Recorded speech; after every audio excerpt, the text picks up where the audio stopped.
Hi, it's Ayesha here from God FM. I want to add something to us, a broadcast I just did about electrocution by electric chair.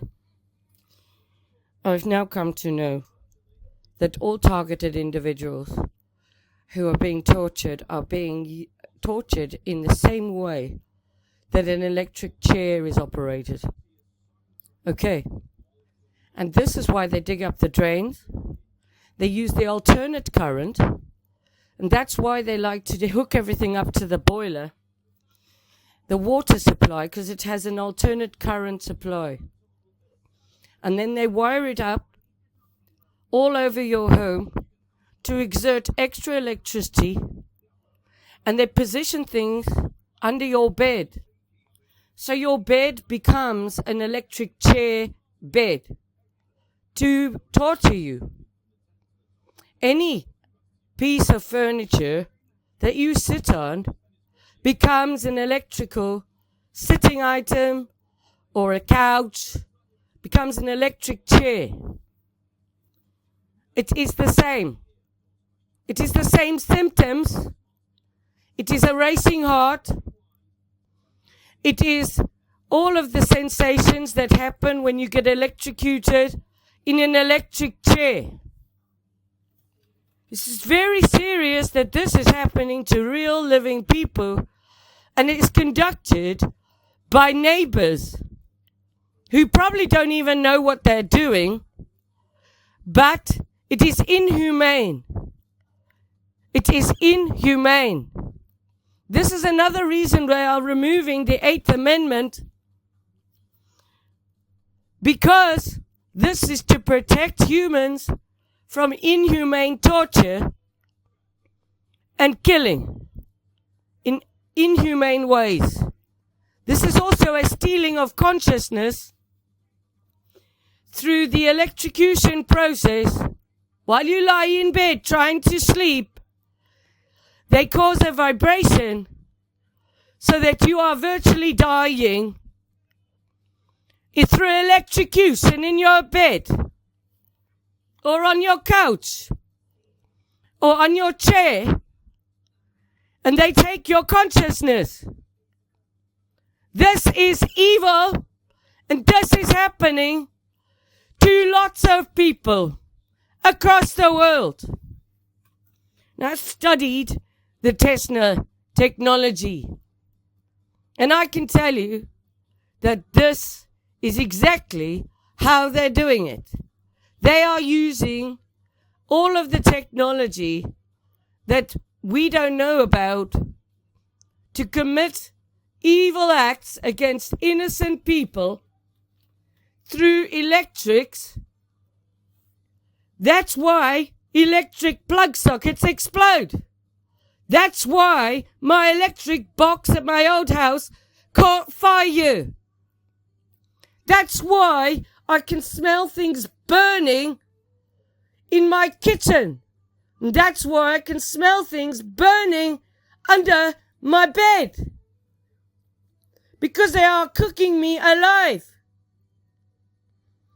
And they are cooking lots of people alive. And they can do this virtually. Listen to my broadcast, because this is coming for you. It's coming for everyone. You need to wake up. Wake up. Hi everyone, it's Ayesha here from God FM, and I want to talk to you about the electric chair. Yeah. Now I want you to imagine an electric chair and then putting somebody in it, and then plugging in, or opening up their brain and plugging in some wires, and then also plugging in some wires into their private areas and to their back. Like that film where he's got stuff attached to his back, and he can upload things to his brain. Yeah? Okay. And then I want you to imagine the people who hate you the most having access and basically putting you in a chair like this every day and torturing you day and night, every second of every minute, of every hour, of every day, of every year of your existence. And I want you to imagine that there is no privacy here. There is nothing that is untouchable. Not only this, every thought, every construct, every dream, every wish, every hope is completely obliterated when you sit in this chair. And this chair is where I sit at the moment. This is a chair that has been constructed virtually using 5G, Wi-Fi, Bluetooth, lights, drains, nano in the water, and it's painful. It's damn painful. In fact, I would say that my bed is a bit like the electric chair. Because when I lie in it, it tortures me. Because someone has hooked up all sorts of currents and things to cook me, to feel my innermost inner being, to invade every orifice of privacy. Imagine you could rape someone virtually by hooking them up to the smart meters. Imagine it. Now, with the technology the government have, with the military, they can already tell people what to think. You're in a war. That this, they can hear messages from their God, and their God says, put down the weapons. Alright, you can also clean jewelry with sound. And you can cook someone alive with frequencies. A microwave is just a box that you cook things in. But if you took the box apart and rewired it around your home, you could cook someone alive with a light here and a light there, all connected up to the main box of the microwave. And this is the technology we're dealing with. I have seen the cows tortured with the lights, which become lightning. And I believe they are doing this to all of the targeted individuals in different ways. If you take a baby and you shake it, eventually it becomes unwell and dies. And basically what they're doing is the same. All the electrical currents that they're floating around, emitted. I can actually see them, by the way, now. I've become so sensitive to it. I can see it and I can feel it. I lie in bed and I feel like I've got a washing machine attached to my private areas. And it burns. And it's like it's cooking me inside, yeah. Alright. I'm not making this up. This is what's happening. But not just to me. There are at least 30 other members now on my group for targeted individuals. And these are just normal, everyday people. Like me. Who one day found out that people were following them around. And breaking into their home. Home invasions, doing things to their electrics, doing things to their water, doing things to their gas supply, connecting up things, spoofing their Wi-Fi, using ham radio. Again, nothing's regulated.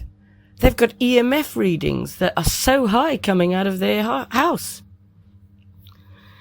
These people dig things under your property and put 5G type of devices under your home to cook you alive. Literally. You know, the annihilation of the human race is in place. People will own nothing, eat bugs, and have their minds read, and have every part of their lives taken over. And this has already happened to me. Soon you won't be able to buy anything in the supermarket unless you've got your digital ID. Alright. Now, when someone is a prisoner and they've committed a heinous, awful crime, they get the electric chair. But imagine it happened to you. You, virtually, someone wired in some things underneath your home. Imagine it. Imagine it. I'm not making this stuff up. And these are Satanists, devil worshippers. They use witchcraft, magic mirrors, TVs, radios, phones, appliances. You name it, they use it, okay? They control everything in my home. I have no privacy at all. My life is completely taken over. Who? Who would do this to you? Well, the fake children of God. Why? Who are you anyway? Well, I'm a real child of God. So basically what we have across the world is we have the fake children of God running everything. They've infiltrated every element of society and the running of it. Media, hospitals, education, governments, TV, radio, all the platforms, TikTok, Telegram, you name it, WhatsApp, Facebook, Microsoft Word, Mr. Zuckerberg, it's a whole bunch of them actually. And they don't like us, by the way. They really don't like us, okay? And they've put these lovely 5G towers everywhere, which can see into your house without putting anything in your house. They can hack anything, and they can remotely access your brain. Nothing's off limits to these guys. The only reason I'm still alive is because of the Lord. But you should know that this is happening. Every element of my life has come to a halt. I can't earn a living. My phones are hacked. I am listened to. I'm monitored. I'm basically a prisoner of stalkers and pedophiles, blood drinkers, traffickers of people. These are the same people that traffic people and eat people. They run the world, and they're now operating at a street level. And they've already come for me, and they come for anyone who speaks the truth, to destroy your life, to make sure you can't earn a living. You can't have any type of normal life. And they pay off your neighbors. They pay off anybody, even your friends, because they've got so much power and so much money. What do they want from you? They want your soul. They want your consciousness. They want ultimate control. It's also an attack on women. These guys hate women. They really do. Without a woman, you can't make a baby. But now they're making fake wombs. Ask yourself, where are we going to be in a year's time? Where? If this happens to me, and if you believe me, right, and you think, well, if this is really happening to her, what's going to happen to the rest of us in a year's time? I mean, by all means, don't believe me. It's fine. I can't change what's happening by myself. I also can't reach anyone. I'm shadow banned on everything. So I can't tell anyone what's happening to me. I can't raise an army to try and take the system down, to try and have some independence. My life's come to a complete halt. Really. Because I've realized if this is happening to me, it's going to happen to you. And I need to stop it. But I can't stop it. Because I can't reach anyone. And no one will help me. The police won't help me. Because they're doing it. They're part of it.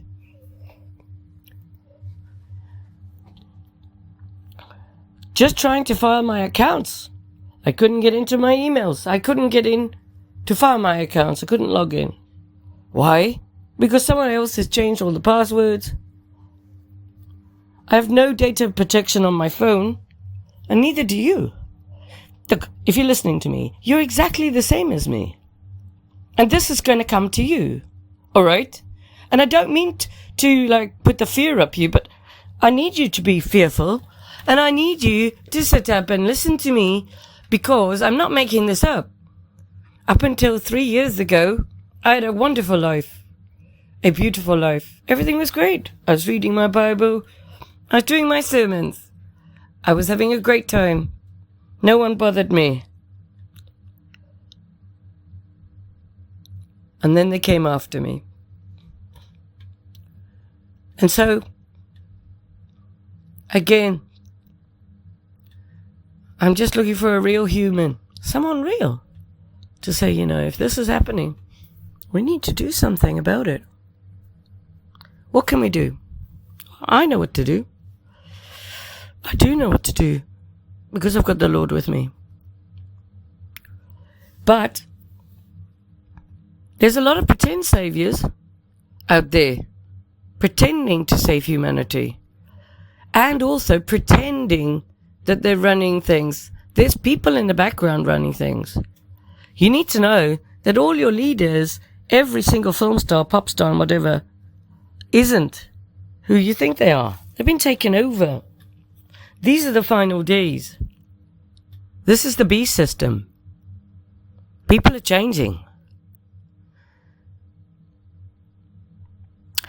It's like being, if you can imagine the guy from Richard Branson from Virgin, just living in a normal little house, and everyone knew who he was, and they'd wiped his memory, and everyone knew who he was, but he didn't know who he was, and they took everything from him, his life, his livelihood, plugged in things to his brain, plugged in things to his private, so any sick woman could fantasize and have a bit of weird, virtual, sexual torture with him. Yeah? Well, that's basically what's happening to me. Okay?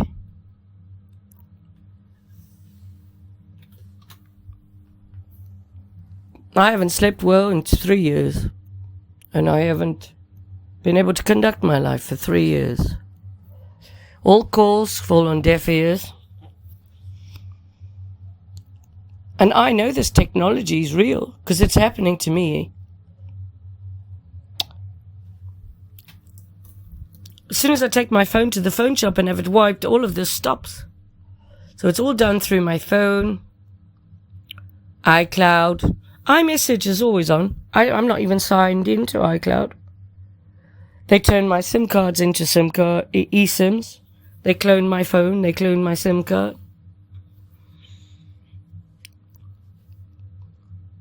This is the stuff of horror films that's happening to me.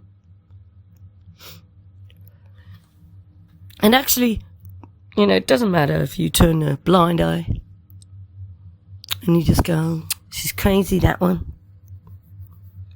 I know I'm not crazy. So do my other 30 members. This is happening to children as well. People are being raped against their will daily. by a very particular gang. A satanic cult hired in to go and hunt real people down and destroy them from every angle. It's got to the point where I've been contacted by a lot of people who are victims,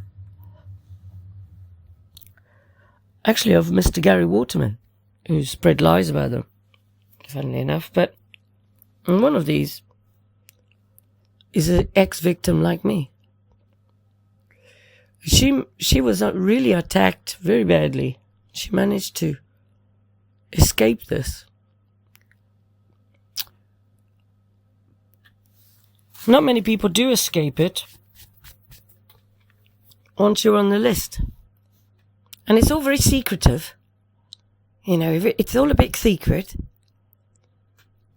so that you can't get any help. No one regulates EMF, no one regulates Wi-Fi, no one regulates Bluetooth, no one regulates the nano in the water, no one regulates these damn vaccines. And the beast system's up and running. And this is what it does to people who don't comply with their system. And the robots are coming as well. So this is a wake-up video of what will happen to normal people if you don't comply, as this happened to me. Every vehicle you have will be vandalized daily. Your house will be invaded.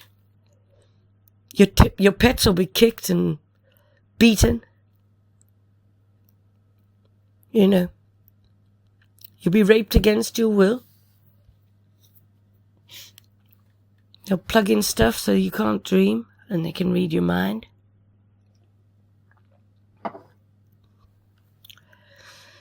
They'll shake your bed and do all sorts of things to restructure your biometrics, reprogram it so when you walk down the road, someone can point their phone at you and you'll have a sore ankle, or a sore head, or a sore neck. They'll send things in to bite you. Spiders.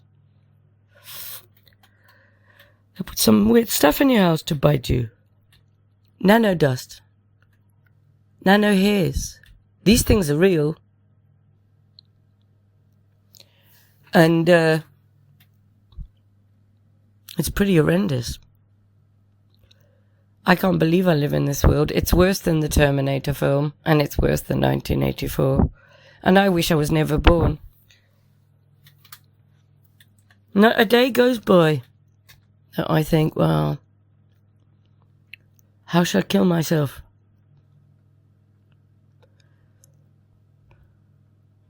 Because I don't want to be here. Because I can't reach anyone. I can't get any help. And I can't wake anyone up to what's coming. So it kind of makes my life look pointless, feel pointless, and hopeless. Because I can't stop people from doing what they're doing to me. And I can't get any help. And no one will listen. No one will share the content. And, I'm not doing this for attention. I just want to be left alone, to read my Bible. But I can also tell you that if this stops for me, I still will never look at the world the same. From my point of view, this is where we're all going, what's happening to me. So, if you want an idea of what's going to happen to you, just come and have a look at what my life's about now. The destruction that's taken place. And listen to me and listen to my stories of what they do to me. And then you'll have an idea of what's coming for you. Unless you stand up and do something. Okay. Tired of it. Really I am. Where's God in all this? Well, if it wasn't for God, I wouldn't be alive still. My consciousness would probably be in metaverse, and I'd probably be replaced. How can they steal your consciousness? Well, what is your soul but your consciousness? That's why they can spend so much money on it. Because these are buyers and sellers of people and their souls, just like the Bible said.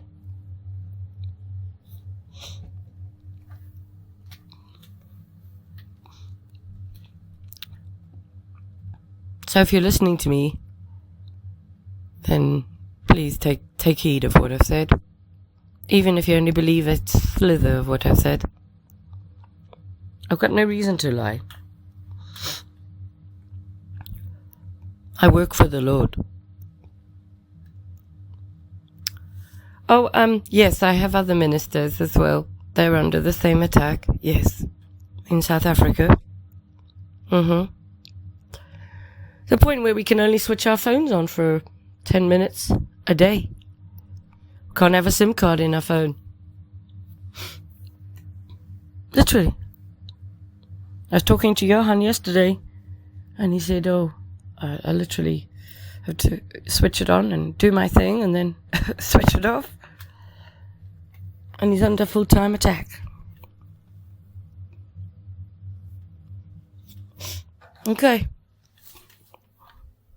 Oh, there's tons of us. It's awful.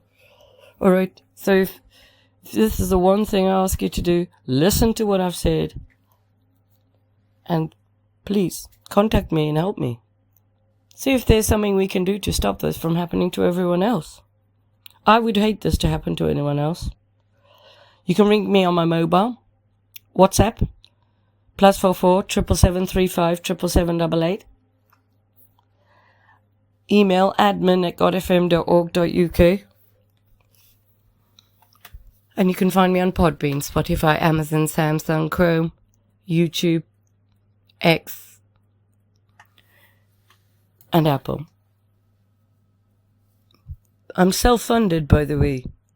I don't go around asking people for money. And everything I do is because I love the Lord. And I love His people.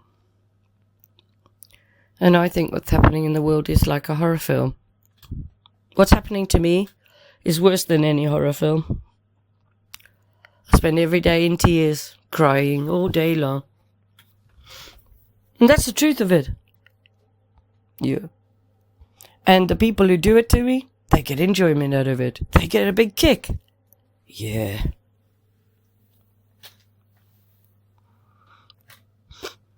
Such an effort they go to. Tents in the garden, living in the sheds, climbing on the roofs, breaking into my home while I'm in bed asleep, wiring up all sorts of things to this house. A single woman. But they'll do this to anyone. Children as well. Imagine what's happening to the children in the schools with the 5G. You know, they could do this to your child in your house at a certain frequency, and it wouldn't affect you, and you wouldn't even know what's happening to your child. Do you understand what I'm saying? And some children are reporting things.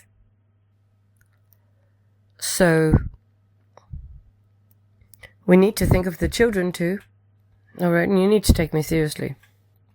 This can happen to anybody, and they can be standing next to another person who can't even feel it. It's so precise. And it's not madness. Because it stops as soon as I take my phone to the phone shop and have it wiped. Alright. It's Ayesha from God FM. Have a good day. God bless you. If you're strapped into an electric chair, saline-soaked sponges are placed underneath electrodes all over your skin. Once the chair is activated, a powerful electric current flows through the electrodes, and the sponges. If you're strapped into an electric chair, saline-soaked sponges are placed underneath electrodes all over your skin. Once the chair is activated, a powerful electric current flows through the electrodes, and the sponges help focus this energy, ensuring that the current quickly passes through your body. Inside your body, this powerful current causes an electrical surge, making your muscles contract violently, and this makes the heart beat erratically until it finally stops altogether. The 8th Amendment of the U.S. Constitution protects citizens from cruel and unusual punishment. Yet under federal law, persons convicted of certain crimes may still be put to death. The Constitution also allows for states to determine for themselves if they will use the death penalty in their judicial process. Capital punishment varies from state to state for those jurisdictions that allow for it.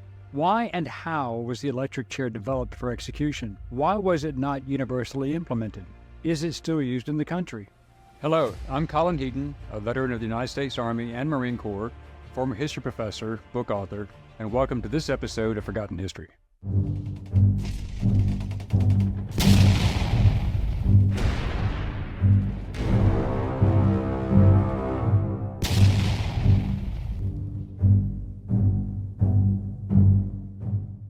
Throughout the nation's history, hanging was the primary method of carrying out the death penalty, despite being considered too slow and painful a method of execution.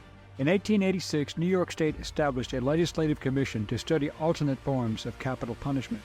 But in 1881, Alfred Southwick, a Quaker, conceived the idea of death by electrical execution when he heard the story of an intoxicated man who touched a live electric generator. Given that the man died so quickly, Southwick believed that electrocution was more humane. During the 1880s, there was rivalry between two giants of electrical service. The Edison General Electric Company, founded by Thomas Edison, established themselves with direct current or DC service.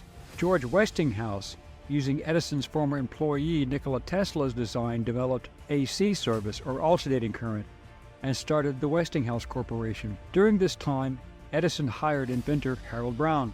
Brown had sent a letter to the New York Post describing how a young boy died after touching an exposed telegraph wire running on AC current. Edison saw his chance. Brown and his assistant, Dr. Fred Peterson, began designing an electric chair for Edison. In 1887, Edison feared losing his DC business to the AC method and began a smear campaign against AC current and Westinghouse. To demonstrate, he performed a public demonstration in West Orange, New Jersey. To prove his point, supporting up a 1,000-volt Westinghouse AC generator connected to an iron plate, he killed around a dozen animals by placing the poor creatures on the electrified metal plate. The press went into a frenzy describing the horrific event, and the new term electrocution was used to describe death by electricity. Then they performed the same experiment with DC voltage to show that it left the animals stunned but not dead, trying to show how AC killed swiftly and was in theory more dangerous, too dangerous for homes and businesses. One of the animals killed using AC current was a circus elephant. On June 4, 1888, the New York legislature passed a law establishing electrocution as the official method of execution, but the committee needed to decide to choose between DC or AC current. Edison actively campaigned for the selection of the Westinghouse AC chair, hoping that consumers would not want AC electrical power their homes that was used for execution, despite it being more efficient. Since Dr. Peterson was the head of the government committee selecting the best electric chair design while still working for the Edison Company, his influence saw surprising results, and the committee chose the electric chair with AC voltage to be used in the statewide prison system. As a result, on January 1, 1889, the world's first law went into full effect authorizing electrocution. But Westinghouse was appalled by the decision, as he believed that electrocution was cruel and unusual punishment, and he refused to take the contract. In fact, Westinghouse personally paid for the appeals filed for the first prisoners sentenced to death by electrocution. Both Edison and Brown testified for the execution by AC power, stating it was a quick and painless form of death, and the state of New York won the appeals. Edison decided to provide the AC generators, and he took the contract. As a result, for many years afterward, death by electrocution in the chair was being called Westinghoused. Thomas Edison preferred using the terms dynamort, ampermort, and electromort. William Kemmler was the first person to be electrocuted on August 6, 1890, in the basement of Auburn Prison, where the electric chair was set up. There were 25 witnesses, 14 of whom were doctors, to evaluate the electrocution. They also presided over the electrocution of a horse testing the chair the day before and decided that it was effective. Kemmler survived the first attempt, so he was lit up again. The entire process took 8 minutes. The New York Times reported that an awful odor began to permeate the death chamber, and then, as though to cap the climax of this fearful sight, it was seen that the hair under and around the electrode on the head and the flesh under and around the electrode at the base of the spine was singeing. The stench was unbearable. Later, the New York Times ran the headline, "Far worse than hanging," and Westinghouse said they would have done better using an axe. In 1903, Edison created a 74-second film of the execution of Topsy, a circus elephant condemned to death for killing her abusive handler. Despite Tesla and Westinghouse having already won the current wars, he maintained his campaign against AC power. Ironically, later in life, Edison admitted that AC was far more efficient. The electric chair was ultimately adopted by 26 states, the District of Columbia, the federal government, and the U.S. military. Some states adopted the gas chamber, and a few used firing squads, such as Utah. The electric chair was the most common form of execution until the mid-1980s, when lethal injection was introduced. Thank you for watching Forgotten History. Please click like, subscribe, and share. Send us comments and show ideas, and we will get back to you as soon as possible. Until next time. The following program contains scenes and language of a frank and explicit nature. Viewer discretion is advised. How many heartbeats are left? We only get so many in a lifetime, and with each rhythmic pulse, we move closer to the moment which will be our last. We try not to think about it. We squander the minutes until one day, time runs out. Just like that, the heart stops. As precious as each beat is, should a government have the right to extinguish it?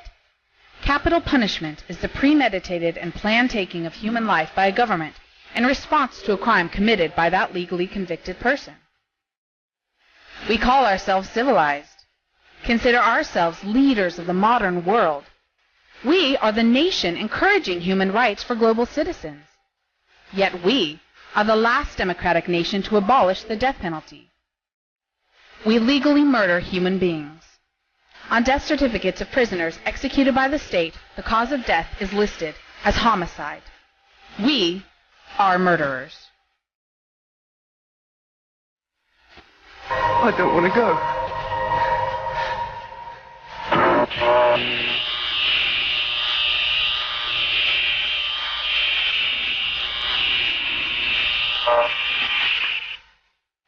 Is this our shining example to the world?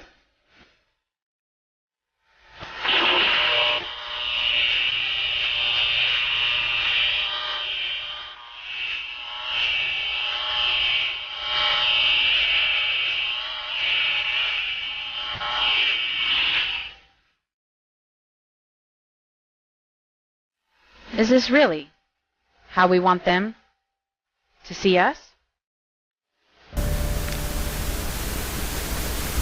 November 12th, 1984, at 12:18 a.m., without the governor granting him clemency. And now, let's move on to the complete recording of this catastrophic execution. Count of 3, press your button. 1, 2, 3.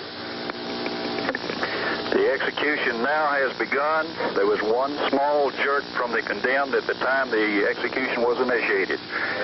He is sitting very still now, and we are also now into the second phase of the execution. We're now into the third phase of the execution. No movement from the condemned, no activity and no movement from the witnesses. He appears to be relaxing a little bit more now. There's 60 seconds remaining on the third phase of the execution. There's a slight movement from the condemned's head He seems to be moving his head from side to side slightly. I show the time is 12:19. Commissioner, he is still moving his head, and he seems to have slumped down in a relaxing type position in the chair. But his head is moving from side to side slightly. Commissioner, Mr. Long, the execution is completed at this time. The electrical panel box is secured and locked. I do not detect any movement from the condemned at this time. He seems to have stopped moving his head and also his arms. I show the time is 12:20. You are in the lapse time countdown, is that correct? Yes, sir. We're into the first minute of the lapse time now. No movement from any of the witnesses, and at this time, no movement from the condemned. We have now completed 1 minute of lapse time, 4 minutes remaining. 2 minutes of lapse time completed at this time, 3 minutes remaining. Still, very little movement from any of the witnesses, and I detect no movement from the condemned at this time. Commissioner? Yes. Mr. Long? Yes, sir. There is some slight movement. He's still moving his head slightly. The only thing we can do is continue until the physicians can check him after the lapse time has expired. Don't vary from your checklist. Okay. Okay, we have completed 3 minutes of lapse time, 2 minutes remaining. Commissioner, Mr. Long? Yes. He is still moving his head slightly. Kind of a bobbing up and down movement. Commissioner? Yes. Mr. Long, we have completed 4 minutes of lapse time. We have 1 minute remaining. And from my vantage point, I do detect, or it seems to be, that he is breathing. Commissioner, Mr. Long, we have completed the 5 minutes lapse time. Stand by for the physician's check. It appears the doctors agree with me that he's still breathing. You want us to check him and then go through it again, or just go ahead and go through it again? Check him and then go through him again. Definitely check him. Don't vary from the checklist. All right. Have them check him. Okay. So I can't think. Do we announce that we're going to do it again? It doesn't say so. Okay. It remains on. Okay. Time at 12:26 and 30 seconds. Commissioner? Yes. Doctors verify that he is still alive. Repeat the execution. Very well. Ready to go again? Ready. Better check all the connections. Well, Yes, sir. did you tell the witnesses that you were repeating? No, I didn't. I think you should tell them. Okay. You want me to just advise them that Just advise that in the process and not go into any detail? That's right. Okay. Physicians have vital signs. Wait just a minute. Tell the physician have vital signs. Commissioner, the superintendent is entering the execution chamber and approaching the mic at this time to advise the witnesses that we will proceed again with the execution. Willis, if you can, tell him there were some vital signs remaining, so the execution will repeat. You can get that message to him. Oh, it's too late now. He's already briefed him and he's on the way back in, sir. Fine. All right. I show the time is 12:28. Okay, Commissioner, we'll proceed at this time. My count of 3, the pressure button. 1, 2, 3.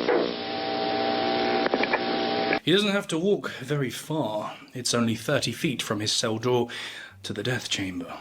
On entry, he nods a greeting. It's May the 4th, 1990. We're in Florida State Prison. 43-year-old Jesse Tefero is preparing to walk to his death. He doesn't have to walk very far. It's only 30 feet from his cell door to the death chamber. On entry, he nods a greeting to the men and women in the observation room, those tasked with watching him die. Tefero is strapped into the electric chair. Electrodes are attached to his head and leg. To increase conductivity, a wet sponge sits between the electrode and Tefero's shaved cranium. He offers his last words, something about the arbitrary and capricious nature of the death penalty. And then the hood is placed over his head, extinguishing the light for the last time. The chamber is almost silent. The scribbling of the reporters is the only sound, until the executioner flips the switch. Harry Keller of the Fort Lauderdale Sun-Sentinel described it as a loud throb of a jolt. That would be the sound of the electricity coursing through the body of Jesse Tefero. Tefero's body tenses as the current arcs through it. His chest heaves, his joints tighten. Then, to the horror of the observers, a jet of flame erupts from the top of his head. Tefero's hood is burning, and his head beneath the hood is burning too. A grim smell fills the chamber. The smell of a man being cooked. That smell lingers as the team shuts off the power, but they know it's not been enough. There are faint signs of life from the condemned man. His body is seen to move. The sounds of laboured breathing rattle from his chest. Twice more they run the current through Jesse Tefero. His body writhes and squirms against the power tearing through it. There are no more flames. 7 minutes after the process began, he's pronounced dead. The reporters in the observation room can't quite believe what they've just seen, and so they launch into questions. Is this normal? Do people usually burst into flames like that? No, is the response. It's not normal. People aren't supposed to literally combust in the chair. And at the investigation, they find what had gone wrong. The culprit, it's decided, was the sponge. The sponge was supposed to be organic, supposed to be a sea sponge which conducts electricity through its moisture. The shock then goes directly to the brain, hastening death for the victim. But because the executioners used a synthetic sponge, this didn't happen. The sponge boiled, dried, and then burst into flames. Without direct connection to the brain, Jesse's death became a grim and drawn-out nightmare. But while the sponge incident was an anomaly, what happened to Tefero was actually not unusual for people facing the electric chair. See, when the switch was flipped, Jesse Tefero received 2,000 volts of electricity. At this voltage, electricity generates incredible amounts of heat, causing severe burns in the head where the current enters, and the leg where it exits. Everything in between, all the tissues, organs, sinews and muscles are also cooked as temperatures reach 100 degrees Celsius. This is quite literally enough to boil the body.